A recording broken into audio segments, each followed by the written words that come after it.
Hello hi good evening, कैसे हो मेरे प्यारे बच्चों। मैं हूं शक्ति केसर तिवारी, आपका गणित गुरु। बच्चों लेकर आ गया हूं आपके लिए चैप्टर हाइपरबोला, जो कि कॉनिक सेक्शन का बड़ा इंपॉर्टेंट पार्ट है। देखो कॉनिक सेक्शन चैप्टर में बहुत सारे चैप्टर आते हैं, जैसे पैराबोला, इलिप्स, हाइपरबोला। ये चैप्टर बेहद इंपॉर्टेंट होने वाला है आपके जेई के पॉइंट ऑफ व्यू से। हर साल क्वेश्चन पूछे जाते हैं यहाँ से। तो आओ आज इस चैप्टर को फोड़ते हैं, देखते हैं क्या क्या क्वेश्चंस बनेंगे यहाँ पे, क्या क्या टर्मिनोलॉजी होती है, क्या क्या इक्वेशन होते हैं और क्या क्या बेसिक चीजें इसके बारे में जाननी है। आओ जरा फोड़ते हैं। तो सबसे पहले हम बात करेंगे इंट्रोडक्शन टू हाइपरबोला की। अब मुझे बता दो कि इंट्रोडक्शन टू हाइपरबोला को जानने से पहले क्या आपको ये वाली बात पता है क्या कि PS upon PM equal to E। तो जो बच्चे इलिप्स पढ़े होंगे, जो बच्चे पैराबोला पढ़े होंगे, उन्होंने सबसे पहले ये चीज जाना होगा कि PS अपॉन PM जो है, PS अपॉन PM जो है वो होता है E के इक्वल। अब ये PS और PM क्या है तो मैं आपको थोड़ी देर के लिए बता देता हूं। P का मतलब कोई पॉइंट कॉनिक पर, S का मतलब होता है फोकस, M का मतलब कोई पॉइंट डायरेक्ट्रिक्स पर। आई बात समझ में। तो कहने का मतलब P से लेकर के, P का मतलब पॉइंट ऑन कॉनिक, S का मतलब फोकस। तो पॉइंट P से फोकस का डिस्टेंस, पॉइंट P से M बोले तो डायरेक्ट्रिक्स पर जो पॉइंट है वहां तक का डिस्टेंस। आई बात समझ में। अगर मैं बात करूं ये E क्या है, E क्या है तो जल्दी बता दो। क्या E इसेंट्रिसिटी होता है क्या? जल्दी जल्दी बोल दो बच्चों, क्या इस E इसेंट्रिसिटी होता है? अब इसेंट्रिसिटी पे ही डिपेंड करता है कि कॉनिक बनेगा क्या, हाइपरबोला होगा, पैराबोला होगा, इलिप्स होगा। तो आओ जरा सा यहां रिकॉल कराते हैं कि अगर इसेंट्रिसिटी इक्वल हो गई 1 के तो जो कॉनिक बनेगा बच्चों वो बनेगा पैराबोला। क्या बनेगा जल्दी बता दो, क्या बनेगा? पैराबोला। अगर इसेंट्रिसिटी लेस देन 1 हुई, क्या हुई? लेस देन 1 हुई, तो जो भी कॉनिक बनेगा बच्चों वो हमारा इलिप्स होता है। जल्दी बोल दो क्या होता है? इलिप्स होता है। अगर इसेंट्रिसिटी ग्रेटर देन 1 हुई तो ही जाकर के हमारा कॉनिक हाइपरबोला बनेगा। क्या बनेगा बच्चों? हाइपरबोला बनेगा। तो ये वाली बात याद रखनी जरूरी है। क्लियर? ये वाली बात याद रखनी जरूरी है। क्यों याद रखनी जरूरी है? क्योंकि चैप्टर हाइपरबोला पढ़ रहे हैं। आई बात समझ में। अच्छा अब मुझे बता दो, क्या इसेंट्रिसिटी 1 हो जाए तो सारे कॉनिक हाइपरबोला होंगे? उसके लिए कुछ और कंडीशंस होते हैं, इसके बारे में हम बात करेंगे। आओ देखते हैं। तो देखिए टू बी हाइपरबोला कुछ कंडीशंस हैं जिसके बारे में हमें जानना चाहिए। कंडीशन नंबर 1, इसेंट्रिसिटी होनी चाहिए ग्रेटर देन 1, पहला कंडीशन। दूसरा कंडीशन यह है कि h स्क्वायर माइनस AB की जो वैल्यू होगी, h स्क्वायर माइनस AB की जो वैल्यू होगी वो हमेशा ग्रेटर देन 0 होनी चाहिए। तीसरा कंडीशन क्या होगा जल्दी बता दो। तीसरा कंडीशन, अगर h square minus AB greater than 0 है तो हमें एक चीज और चेक करनी होगी जो कि होगी डेल्टा। डेल्टा अगर नॉट इक्वल टू 0 है बच्चों ना, तो ही कोई भी कॉनिक। अच्छा कॉनिक का जनरल इक्वेशन क्या होता है?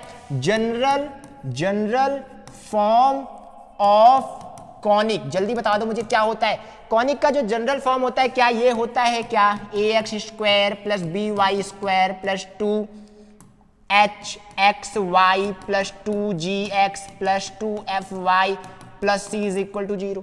क्या ये होता है क्या? जल्दी जल्दी बोल दो, क्या ये होता है क्या किसी कॉनिक का जनरल फॉर्म? तो अगर ये कोई कॉनिक है, अगर बच्चों ये कोई कॉनिक है तो यहां से सारी वैल्यू फिल्टर करके निकालेंगे, A, B, H, G सारी वैल्यू निकालेंगे, यहां फिट करेंगे। अब मुझे बता दो ये डेल्टा क्या होता है? वेयर, यहीं लिख देता हूं आपके लिए। ये जो डेल्टा होगा ना, इसका फॉर्मूला होता है, पहले आपको डायगोनल में ABC लिखना है, फिर यहां पे HG भरना है, यहां पे आएगा F और F। ये होता है डेल्टा का फॉर्मूला। तो आपको ये चीज इवैल्यूएट करनी है बच्चों, ये चीज इवैल्यूएट करनी है। अगर ये इवैल्यूएट कर लिया, इसकी value not equal to 0 I and h square minus AB also greater than 0 हुआ, तो भी हमारा कॉनिक कैसा दिखेगा बच्चों? कॉनिक ऐसा दिखेगा। ये वाला कॉनिक हमारा क्या कहलाएगा? हाइपरबोला कहलाएगा। कब? जब ये कंडीशन सेटिस्फाई करेगा। आई बात समझ में? क्लियर हो गई इतनी चीज? आओ अब हम ये जरा देखते हैं कि ये जो जनरल फॉर्म है ना कैसे एक हाइपरबोला रिप्रेजेंट करता है। आओ एक क्वेश्चन लेते हैं यहां पे बच्चों। देखो यहां पर एक क्वेश्चन है कि what does the following equation represent. दिख रहा है ना? एक 2 डिग्री इक्वेशन दिख रही है, एक कॉनिक का जनरल फॉर्म दिख रहा है। तो आओ जरा फोड़ते हैं। तो सबसे पहले हम ये बात करेंगे एच स्क्वायर माइनस ए बी क्या आता है। आई बात समझ में? तो सॉल्यूशन निकालेंगे बच्चों, सॉल्यूशन निकालेंगे। हम कहेंगे कि लेट्स फाइंड, क्या फाइंड करेंगे जल्दी बोलो, हम फाइंड करेंगे एच स्क्वायर माइनस ए बी की वैल्यू। आओ, तो एच स्क्वायर माइनस ए बी की वैल्यू निकालने के लिए यहां से देखो, यहां से फिल्टर करेंगे, कंपेयर कर लो a x square plus b y square plus 2hxy plus 2gx plus 2fy plus c is equal to 0 से कंपेयर करना है। a की वैल्यू 1 आई, भर दिया। b की वैल्यू कंपेयर करो, b कहां है भाई, b यहां है, b की वैल्यू कितनी आई, -4 आई, भर दिया। नेक्स्ट आगे देखो, क्या 2hxy वाला ऊपर टर्म है क्या, मुझे तो नहीं दिखाई पड़ रहा, और नहीं दिखाई पड़ रहा है तो h की वैल्यू क्या आएगी, जल्दी जल्दी बोल दो, h की वैल्यू जल्दी बोल दो, h की वैल्यू 0 आएगी। वेरी गुड, 0 आने वाली है, तो हमने 0 का स्क्वायर कर दिया। इवेल्युएट करेंगे बच्चों, तो मेरे पास वैल्यू आई 4, और जब मेरे पास वैल्यू आई 4, सो एच स्क्वायर माइनस ए बी ग्रेटर देन 0 हो गया जी। हो गया कि नहीं हो गया? अगर हो गया तो आओ डेल्टा इवेल्युएट करते हैं। मुझे बताओ क्या delta A B C H G F F होता है क्या? वैल्यू भरो, वैल्यू भरो। देखो A1 फटाफट भरो, B देखो क्या दिख रहा है, B क्या दिख रहा है, B यहां से मिलेगा -4, C क्या दिख रहा है, जल्दी बताओ, C कहां मिलेगा, कांस्टेंट, कांस्टेंट ढूंढ के बताओ, -40, C की वैल्यू -40 भर दिया। आगे बढ़ो जल्दी से, H की वैल्यू 0 भर दिया भाई, G की वैल्यू 2G इक्वल टू -2, तो G की वैल्यू क्या आएगी, -1 आएगी। करते जाना, ऐसे कंपेयर करना, 2G इक्वल टू -2, G की वैल्यू -1। नेक्स्ट अब देखो इसी को यहां भरना है, 0 -1। अब F ढूंढ लो, 2FY इक्वल टू 16, यानी 2F equal to 16, F is equal to what 8। Very good, यहां भी भरेंगे, यहां भी भरेंगे। इवेल्युएट करते हैं ना यार। अब देखो ध्यान से, पहले हम क्या ले लेंगे, यहां से हम उठाएंगे सबसे पहले 1 उठाया। जिन बच्चों को डिटर्मिनेंट सॉल्व करना आता है अच्छी बात है, नहीं आता है तो एक बार रिवाइज कर लेना। आई बात समझ में? तो हमने जैसे ही 1 लिया, इनके सामने की चीजें हाइड हो जाएंगी, इनका क्रॉस मल्टीप्लिकेशन, 40 का 4 से multiplication 160, minus into minus become plus. Clear? अब हम नीचे से ऊपर जा रहे हैं, 8 8 जा 64, डन। कोई डाउट हो तो बोलते जाना। फिर देखो ध्यान से, अभी हम क्या करने वाले हैं, अभी हम सिंपली 0 को लेंगे। जैसे ही हम 0 को लेंगे, ये और ये चीजें हाइड हो जाएगी, बचेगा मेरे पास ये और ये टर्म। तो -40 इंटू 0 क्या आएगा, अच्छा जब हमने 0 लिया तो यहाँ पे -0 लिखना पड़ेगा, एंड 40 इंटू 0 बिकम 0, फिर हमारे पास आ जाएगा +8। अच्छा एक बात जल्दी से बता देना, क्या ये पूरी टर्म 0 हो जाएगी? हो जाएगी, तो लिखने की जरूरत है क्या? नहीं है लिखने की जरूरत। हम आएंगे लास्ट टर्म पे, हम जैसे ही 1 लेंगे, ये और ये पूरी टर्म हाइड हो जाएगी। जैसे ही हाइड हो जाएगी, मेरे पास ये 4 भाई साहब बचेंगे। 8 0 जा क्या आने वाला है, जल्दी बोल दो। यहाँ पे क्या था अपने पास, जल्दी बोल दो बच्चों, जल्दी बोल दो, यहाँ पे क्या था, देख के बता दो जल्दी। क्या यहाँ पे -1 था? तो जब आपने यहाँ पे -1 लिया तो क्या मेरे पास -40 इंटू 0 आया, 0। क्या मेरे पास, जल्दी से बोल दो, जल्दी से बोलो। जैसे ही आपने ये वाला टर्म लिया, क्या ये हाइड हुआ? तो -1 लेने के बाद क्या 8 0 जा 0 आया, एंड इधर आपने क्या लगाया, minus into minus plus, already minus रहता ही है, 4 1 जा 4।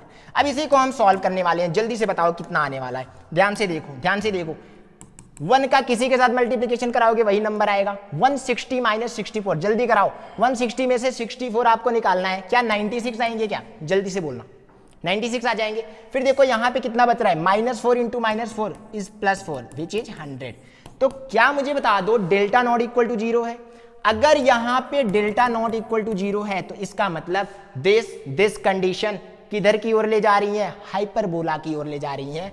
क्योंकि टू बी हाइपरबोला होने के लिए हमें पता है एच स्क्वायर माइनस ए बी ग्रेटर देन 0 होना चाहिए, एंड डेल्टा भी नॉट इक्वल टू 0 होना चाहिए। तो ये जो क्वेश्चन था बच्चों, ये जो क्वेश्चन था ये किसकी ओर इशारा कर रहा है, जल्दी बताओ। ये कह रहा है कि भाई मैं हाइपरबोला हूं। क्या कह रहा है? भाई मैं हाइपरबोला हूं। आई बात समझ में? कोई डाउट हो तो बोल दो। आगे बढ़े, चलो आगे देखते हैं। ध्यान से देखो, अब हम बात करेंगे कि एक हाइपरबोला के इक्वेशंस क्या क्या होते हैं। सबसे पहले हम देखेंगे कि जो स्टैंडर्ड हाइपरबोला होते हैं वो कौन कौन से होते हैं। तो ध्यान से सुनना मेरी बात। सबसे पहले नंबर 1 हम ये बात करेंगे कि जो हाइपरबोला होता है अगर उसका जो सेंटर है, सेंटर समझ रहे हो, ओरिजिन पे है तो इक्वेशन क्या होगी। आओ बात करते हैं। If centre is at origin, origin मतलब 0,0। आई बात समझ में। तो जब हमारा सेंटर ओरिजिन पे होगा तो नंबर 1 जो हाइपरबोला बनेगा वो बच्चों ऐसा दिखता है, ऐसा दिखता है कुछ, ऐसा दिखता है कुछ। ये होती है इक्वेशन। किसकी इक्वेशन होती है? हाइपरबोला की, जिसमें ये वाली जो इक्वेशन होती है ना हॉरिजेंटल हाइपरबोला का काम करती है। किसका काम करती है? हॉरिजेंटल हाइपरबोला का काम करती है। आई बात समझ में। बात करें अगर सेकंड बी की तो हमारी जो इक्वेशन होगी वो कुछ ऐसी दिखने लगेगी बच्चों, ऐसी दिखने लगेगी। और यहां पर ये जो इक्वेशन है किसका काम करने लगेगी? जल्दी बोल दो। वर्टिकल हाइपरबोला का काम करने लगेगी। किसका काम करने लगेगी? वर्टिकल हाइपरबोला का। क्लियर? तो ये दो इक्वेशन याद रखना, बड़ा ही आसान इक्वेशन है। एक बार नेगेटिव बीच में आता है, एक बार नेगेटिव बाहर आता है। तो ऐसा जब इक्वेशन बनेगा तो हॉरिजेंटल हाइपरबोला, और समझ जाना सेंटर ओरिजिन पे है। ऐसा इक्वेशन दिखेगा समझ जाना कैसा होगा? वर्टिकल हाइपरबोला होगा, और सेंटर कहां पे होगा? ओरिजिन पे होगा। क्लियर? यहां तक कोई डाउट हो तो बोल दो। अब ध्यान से सुनना मेरी बात। क्या ऐसा भी हाइपरबोला होगा जहां पे सेंटर ओरिजिन पे ना हो? जी बिल्कुल होगा। उसको भी जरा देख लेते हैं। ध्यान से देखना कि if number 2, if centre is not at origin, अगर सेंटर ओरिजिन पे ना हो, 0,0 पे ना हो, तो कहने का मतलब लेट्स हमारा जो सेंटर होगा वो h,k पे हो जाएगा। कहां हो जाएगा? h,k पे। Let's centre is at h,k। मान लेते हैं सेंटर कहां हो जाएगा? h,k पर हो जाएगा। अगर h,k पर हो जाएगा तो जो इक्वेशन दिखेगी, ध्यान से सुनना। पहली इक्वेशन हॉरिजेंटल के लिए पहली इक्वेशन हॉरिजेंटल के लिए x माइनस एच का होल स्क्वायर अपॉन में a स्क्वायर, बीच में माइनस आएगा, ठीक है। y माइनस k का होल स्क्वायर अपॉन में b square is equal to 1। For what? For horizontal hyperbola. Horizontal hyperbola. कोई डाउट हो तो बोलते जाओ। डन। अगर मैं बात करूं सेकंड वाले की तो सिर्फ ये माइनस इधर आ जाएगा। तो जैसे ही माइनस इधर आ जाएगा हमारे पास आएगा x माइनस एच का होल स्क्वायर अपॉन में a square plus y minus k का होल स्क्वायर अपॉन में b square is equal to 1। ये जो इक्वेशन आएगी बच्चों, इसे हम कह सकते हैं वर्टिकल हाइपरबोला। क्या कह सकते हैं? वर्टिकल हाइपरबोला, जिसका सेंटर ओरिजिन पे नहीं है। क्लियर? दोनों क्लियर हो गए। नोट करते जाना, बड़ा ही आसान है। अभी मैं सबका डायग्राम बनाऊंगा, इनके जो टर्मिनोलॉजी है, जो बेसिक टर्म्स है, उसके बारे में सिखाने वाला हूं। तो जुड़े रहना, देखते रहना, पूरा समझ में आने वाला है। क्लियर? आगे देखें। देखो अगला हमारा आ जाता है टॉपिक की अब इनके क्या क्या बेसिक टर्म्स हैं, क्या क्या डायग्राम्स हैं, इसके बारे में देखेंगे। तो हेडिंग हमारी हो जाएगी different terms and diagrams of hyperbola. तो सबसे पहले उठाएंगे हम नंबर 1। सबसे पहला जो हाइपरबोला था जो कि X square upon A square minus Y square upon B square is equal to 1 वाला हाइपरबोला था। इसका जो सेंटर है ओरिजिन पर है, 0,0 पर है। क्लियर? आओ जरा देखते हैं। तो सबसे पहले ध्यान से सुनो, एक डायग्राम बनाते चलते हैं साथ ही साथ। तो सबसे पहले हम बोलेंगे कि मान लो कि भैया ये है मेरा एक एक्स वाई प्लेन, बिल्कुल सीधा बनाना बच्चों, ये है मेरा एक एक्स वाई प्लेन। क्लियर? इसका सेंटर अगर ओरिजिन पे है तो ये जो पॉइंट है मेरा, इसको मैं नाम देता हूं 0,0, जो कि क्या है? सेंटर है। ठीक है? अब ध्यान से सुनना, जरा इलिप्स में जाना, पैराबोला में जाना। सबसे पहले हम इधर उधर कुछ यूनिट ऊपर नीचे कुछ यूनिट आते जाते थे, याद आ रहा है कुछ? तो यहां पे भी यही चीज होगा। सबसे पहले जैसे ही मैंने आपको बोला बच्चों मुझे बता दो कि इसका वर्टेक्स कहां होगा, जल्दी बोलो, तो आप कहोगे सर जी आओ जरा ए यूनिट राइट साइड। आप कहोगे सर जी आओ जरा ए यूनिट राइट साइड। समझ रहे हो मैं क्या बोल रहा हूं? आप कहोगे सर जी आओ जरा ए यूनिट लेफ्ट साइड। समझ रहे हो? समझ रहे हो मैं क्या बोल रहा हूं? ए यूनिट राइट उतना ही यूनिट लेफ्ट, तो हमको मिलेगा एक पॉइंट जिसका नाम होगा वर्टेक्स। कितना बढ़िया राइमिंग बना दिया। A unit right, a unit left, तो जो भी पॉइंट मिलेगा उसका नाम होगा वर्टेक्स। क्लियर, आई बात समझ में? चलो वर्टेक्स मिल गया। तो जब वर्टेक्स मिल गया बच्चों, तो क्या मेरा फिगर ऐसे बनेगा क्या? बिल्कुल बनने वाला है। क्या मेरा फिगर ऐसे बनेगा क्या? बिल्कुल बनने वाला है। अब मुझे बताना, मुझे वर्टेक्स मिल गया है तो वर्टेक्स का कोऑर्डिनेट मैं क्या लिखूंगा? ए यूनिट इधर आया एक्स एक्सिस पे, तो क्या मैं a, 0 बोलूंगा क्या? ए यूनिट इधर आया एक्स एक्सिस पे ही, तो माइनस a, 0 बोलूंगा क्या? बोलूंगा। अभी क्या करने वाला हूं मैं, ध्यान से सुनना। अभी मैं आपको बोलूंगा कि बच्चों ए ई यूनिट राइट हो लो, यहां से ए ई यूनिट राइट हो लो, यहां से ए ई यूनिट लेफ्ट हो लो। तो आप कहोगे सर जी ये जो पॉइंट मिलेंगे ना, इनको तो हम कहते हैं, इनको तो हम कहते हैं, क्या कहते हैं बच्चों? और थोड़ा दूर आना है। क्या कहते हैं बच्चों, जल्दी बताओ, क्या कहते हैं? क्या कहते हैं? इनको हम कहते हैं फोकस। तो फोकस का मतलब यहां मिलेगा एस, एक दूसरा फोकस मिलेगा एस डैश। आई बात समझ में? तो जल्दी बताओ, आपने कितना यूनिट इधर लिया? कितना यूनिट इधर लिया? आपने कहा सर जी मैंने तो ए ई यूनिट इधर लिया है और ए ई यूनिट इधर लिया है। तो जब आप ए ई यूनिट इधर गए तो ये जो पॉइंट मिला दैट इज ए ई, 0, और ये जो पॉइंट मिला दैट इज व्हाट? जल्दी बोल दो बच्चों, माइनस ए ई, 0। हुई ना क्लियर? आई ना बात समझ में? ठीक है। अभी एक चीज और नहीं मिली। क्या नहीं मिली? जल्दी बोलो। अरे भाई डायरेक्ट्रिक्स, डायरेक्ट्रिक्स नहीं मिली ना। अच्छा डायरेक्ट्रिक्स कहां होगी? सोचो। मैं कहूंगा प्यारे बच्चों लाडलो ऐसे जाओ यहां से a e unit, a by e unit. आई बात समझ में? मैं कहूंगा बच्चों यहां पे आ जाओ ए बाई ई यूनिट। अच्छा मैं एक बात आपको बताना चाहता हूं, ये याद रखने वाली बात है कि ए ई बड़ा होता है, ए बड़ा होता है कि ए बाई ई बड़ा होता है? जल्दी बता दो। तो आप कहोगे सर ए ई बड़ा होता है इसीलिए आगे तक गया, ए ई से छोटा ए होता है इसीलिए थोड़ा पीछे रह गया। आप कहोगे सर जब आप ए बाई ई यूनिट आओगे ना तो वो तो और छोटा होगा, तो आप यहीं तक पहुंचोगे, आप यहीं तक पहुंचोगे, आप यहीं तक पहुंचोगे। कहने का मतलब बच्चों मेरा जो डायरेक्ट्रिक्स होगा वो ये होने वाला है, वो ये होने वाला है। क्लियर? अब मुझे एक बात बता दो, ये जो पॉइंट है, ये जो पॉइंट है डायरेक्ट्रिक्स वाला, जहां पे आपने डायरेक्ट्रिक्स बनाया, कहां पे बनाया था आपने डायरेक्ट्रिक्स? जल्दी बोलो। आपने ओरिजिन से यहां तक लिया, ओरिजिन से यहां तक लिया, तो आपका डायरेक्ट्रिक्स वाला जो पॉइंट है क्या ए बाई ई, 0 होगा क्या? अगर आपको ये लाइन समझ में ना आ रही है, मैं इसका कलर चेंज कर देता हूं बच्चों। ये लो, ये लो, लाल लाल ले लो, लाल लाल कलर ले लो बच्चों, अच्छा लगेगा तुमको। ठीक है, ये लो, आप अब समझ में आ रही होगी आई थिंक। क्लियर? आई बात समझ में?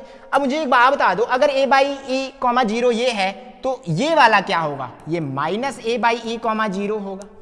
होगा कि नहीं होगा? और मैं कहूं इसका इक्वेशन बता दो, क्योंकि ये वर्टिकल लाइन है तो इसका इक्वेशन होगा x equal to constant. Constant का मतलब x equal to a by e, और इधर आ जाओगे तो इसका इक्वेशन हो जाएगा x equal to minus a by e.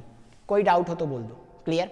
तो ये था बच्चों मेरा क्या था? जल्दी बोलो। ये था मेरा डायग्राम। किसका डायग्राम? उस हाइपरबोला का डायग्राम जिसका सेंटर ओरिजिन पे हो और हाइपरबोला हॉरिजॉन्टल हो। एक चीज और मैं बताना चाहूंगा आपको कि ध्यान से सुनना कि जो आपका वर्टेक्स है, ये वाला वर्टेक्स, ये वाला वर्टेक्स, इसकी जो लेंथ होती है ना, ये होती है 2a, और इसको हम कहते हैं, जल्दी बोल दो, इसको हम कहते हैं ट्रांसवर्स एक्सिस। क्या बोलते हैं? Transverse axis. तो यहां पे एक चीज लिख लेना, जो ट्रांसवर्स एक्सिस की लेंथ होती है, ट्रांसवर्स एक्सिस की लेंथ होती है वो होती है 2a, और जो कॉन्जुगेट एक्सिस होती है, भाई कॉन्जुगेट के बारे में भी जान लो।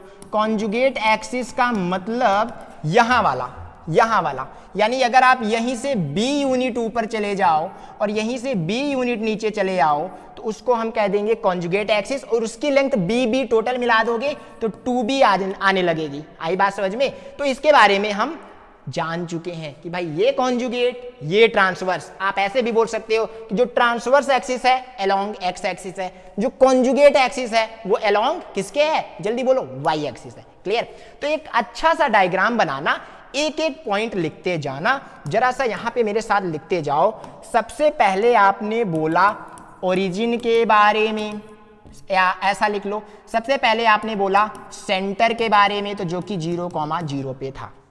ठीक है? फिर आपने बोला फोकस के बारे में, तो तो आपने बोला सर जी फोकस के लिए एई यूनिट गए थे तो दो फोकस आएंगे, एक आएगा एस जिसको लिख सकते हैं एई कॉमा 0, एक आएगा एस डैश जिसको लिख सकते हैं माइनस एई कॉमा 0। आई बात समझ में? फिर आप कहोगे सर हमने तो देखा था एक बात और, हमने बोला था वर्टेक्स, तो वर्टेक्स के लिए आप कह सकते हो दो वर्टेक्स मिले हैं, ध्यान से देखो, एक वर्टेक्स ये एक वर्टेक्स ये, तो दोनों वर्टेक्स को आप लिख सकते हो ए कॉमा 0 एंड इनको नाम दे देते हैं कैपिटल ए से। क्या नाम दे देते हैं? कैपिटल ए से और कैपिटल ए डैश से। आई बात समझ में? ए कॉमा 0 माइनस ए कॉमा 0। क्लियर?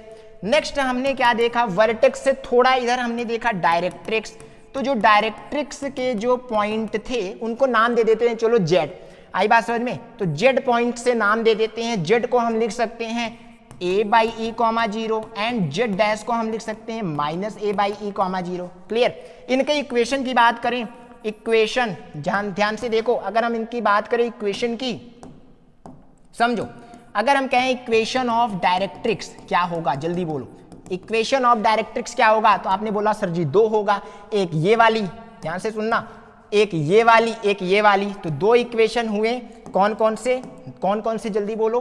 एक होगा x equal to a by e और एक होगा and x equal to minus a by e. ये दो इक्वेशन हमारे पास आएंगे। क्लियर?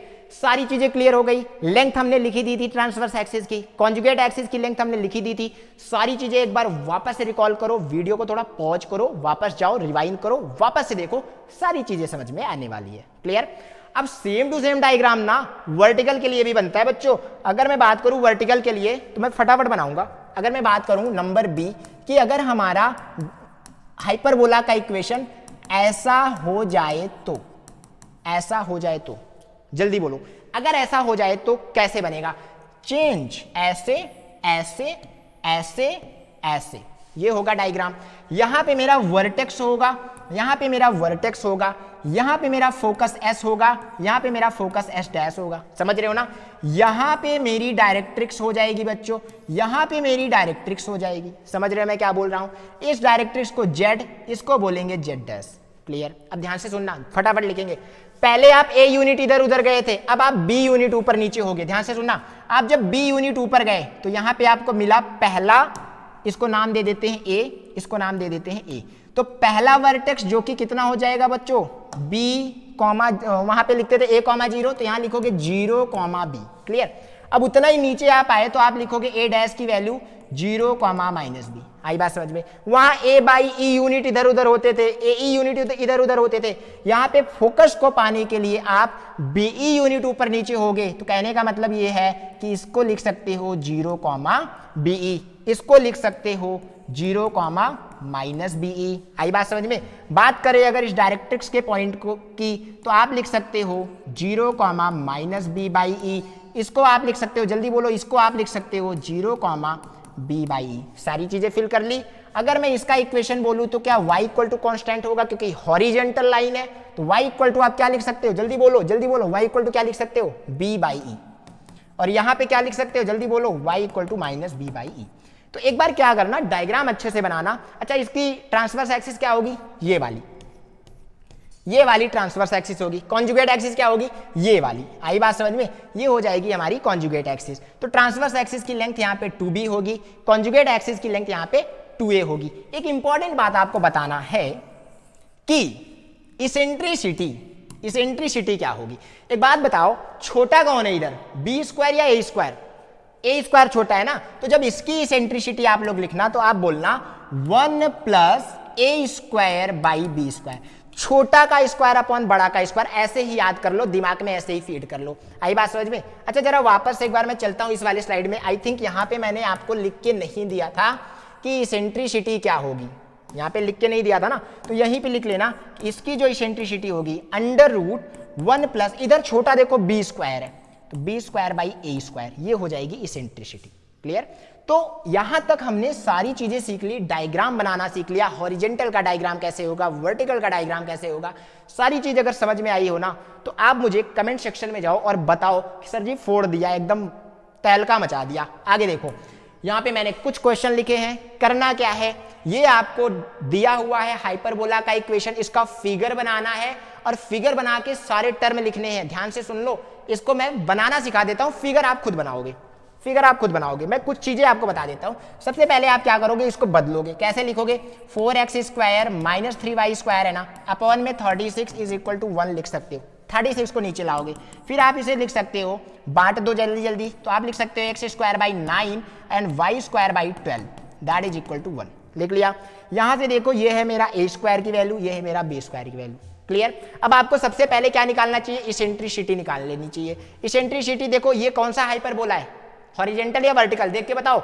माइनस बीच में आया तो हॉरिजेंटल हाइपरबोला। तो यहां से आएगा 1 प्लस छोटा, छोटा कौन है, b² यानी 12, बड़ा कौन है, a² यानी 9। जल्दी से इवेल्युएट कर लो, कितना आएगा, जल्दी बोलो, जल्दी बोलो, निकाल के बताओ। 9 1 जा 9 12 कितना हो जाएगा, 21/9 एंड कितना आया, जल्दी बोलो, जल्दी बोलो। काट दिया ऐसे, कितना आया, 3 7 जा 21, 3 3 जा 9।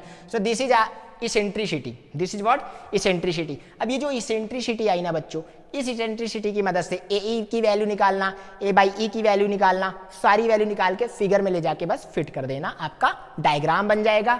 सारी चीजें मेंशन कर देना। ये लेटस, अच्छा लेटस रेक्टम नहीं बताया क्या, लेटस रेक्टम भी सुन लो भाई, लेटस रेक्टम भी सुन लो भाई। इस वाले फिगर का, ये जो हॉरिजेंटल था, इसका जो लेटस रेक्टम होता है वो कहां से पास करता है, फोकस से पास करता है। फोकस से जब पास करेगा तो लेटस रेक्टम जो होगा ट्वाइस ऑफ छोटा, छोटा कौन है भाई, बी, तो ट्वाइस ऑफ b²/e। क्लियर, आई बात समझ में। अगर मैं बात करूं नेक्स्ट अगले फिगर की, ये वाला जो फिगर बनाया था, इसका लेटस रेक्टम बच्चों यहां से ऐसे ऐसे पास करेगा और इसकी जो लेंथ होगी लेटस रेक्टम की, ट्वाइस ऑफ छोटा कौन है, a²/b। क्लियर, तो ये आप कर लेना, आपके पास a b सारी वैल्यू है, निकाल सकते हो। ठीक है, तो इतनी चीजें रिवाइज करना, अच्छे से समझना, ना आए कमेंट सेक्शन में जाना, मेरे से डाउट पूछना। I am available 24/7 for you. मिलते हैं नेक्स्ट वीडियो में, तब तक के लिए टाटा bye bye, see you soon.